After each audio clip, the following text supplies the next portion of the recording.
The Long Island Serial Killer, a tale of mystery and misfortune. Hey everyone, welcome back to the Storyline Collectives. If you're new here, don't forget to hit that subscribe button and ring the notification bell so you don't miss out on more mind-bending stories that leave you questioning everything.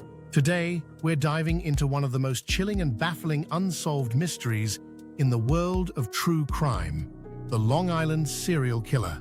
This case has been haunting investigators for over a decade, with no answers, no closure, and more questions than we ever thought possible.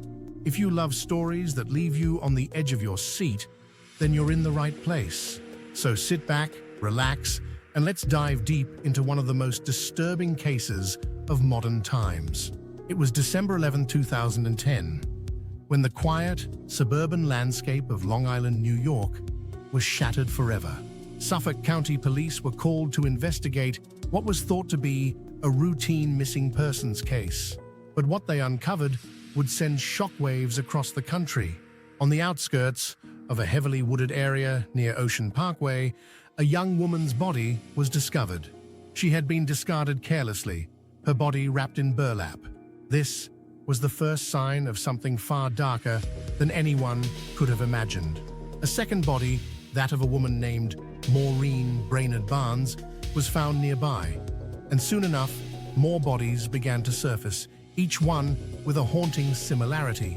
They were all young women, all sex workers, and all had been discarded in the same isolated area along the Ocean Parkway. As the investigation unfolded, it became clear that these were not isolated murders. No, these were part of a carefully executed pattern. The victims were found in a series of kill sites hidden away from the public eye, each one eerily close to the next. The victims were dumped in a stretch of land near Gilgo Beach, a remote area where no one would likely stumble upon them. The bodies didn't stop coming. As police combed the area further, they uncovered the remains of several more victims, all women, many of whom had been murdered years apart. But what remained even more puzzling was the complete lack of evidence linking the murders together until that fateful day in 2010. It soon became apparent that these weren't crimes of passion or random acts of violence. Whoever was behind them had carefully planned each murder, taking his time to cover his tracks and remain undetected for years. A pattern emerges. 2011. Investigators began to connect the dots. The women found were all linked by one common thread. They were all sex workers or had been involved in the sex trade. But what was the motive? Was this a revenge-fueled serial killer targeting women he believed to be disposable? Or was it something more chilling, a calculated hunt, like a predator stalking its prey? The killer's ability to remain unnoticed for so long raised suspicions. The remains were all found within a relatively small area, and it became clear that the person responsible had intimate knowledge of the land around Ocean Parkway. He knew where to go to evade detection, and he knew when the right time was to commit his crimes, at night when the area was secluded and quiet. Whoever the Long Island serial killer Lisk was, he had a cold, methodical approach to his actions. The case only grew more disturbing when investigators discovered that some of the victims, such as Melissa Barthelemy, had been contacted by the killer after their deaths.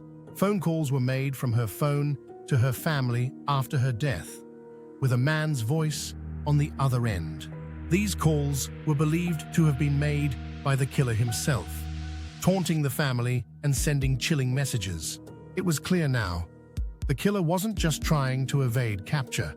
He was enjoying the game. The theories and suspects. As the investigation dragged on, the Suffolk County Police Department received an increasing number of tips, theories, and suspects.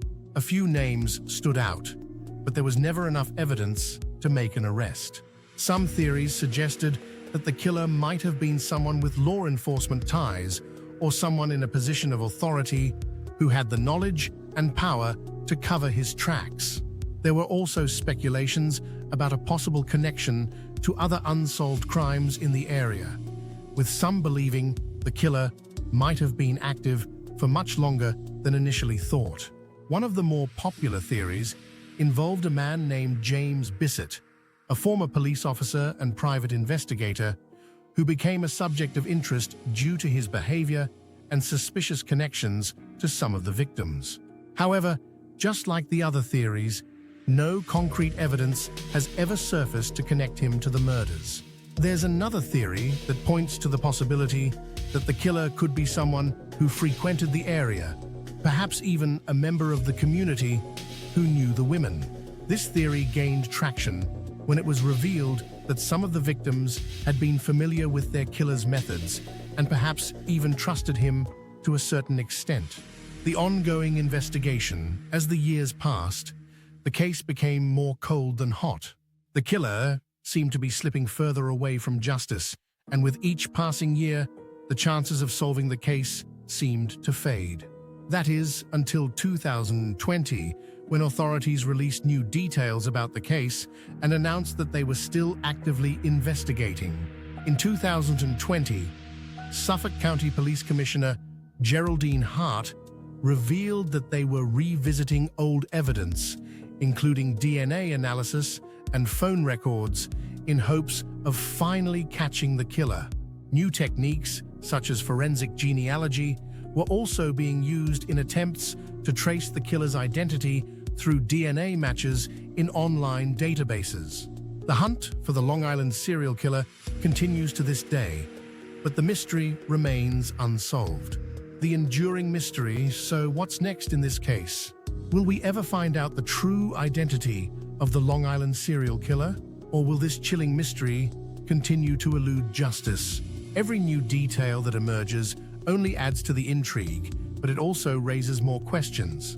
With each passing year, the victims' families continue to hold out hope, desperate for answers. But the question remains, will we ever know who did it? Will the killer be caught? Or will the Long Island serial killer remain a shadowy figure, lurking in the background of New York's history?